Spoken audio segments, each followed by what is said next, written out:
CSS এর আজকের এই ভিডিওতে আমরা দেখব বর্ডার কালারকে লিনিয়ার গ্রেডিয়েন্ট করা।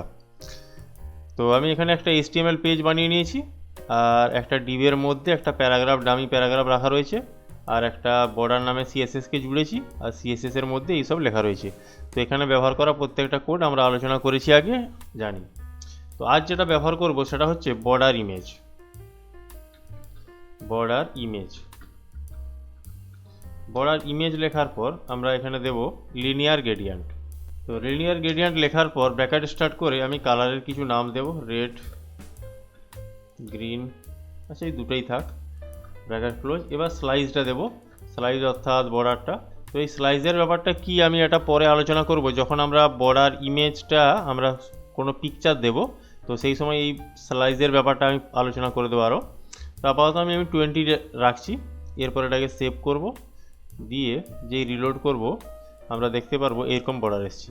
তো এখানে যদি এটা না দিই তাহলে একদমই আসবে না। এটাকে আমি ক্লোজ করে এবার যদি সেভ করে রিলোড করি তাহলে আমরা দেখতে পারবো এই যে এরকম এসছে কোণাতে পয়েন্টগুলো।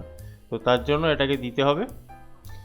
তো এবার হচ্ছে এখানে আমি দুটো কালার ব্যবহার করেছি, চাইলে আরও ব্যবহার করতে পারি, যেমন ব্লু, ইয়েলো, এমনি করে অনেকগুলো কালারকে ব্যবহার করা যায়।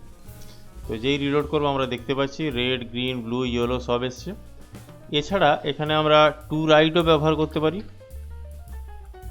টু রাইট কমা দিয়ে দিলাম।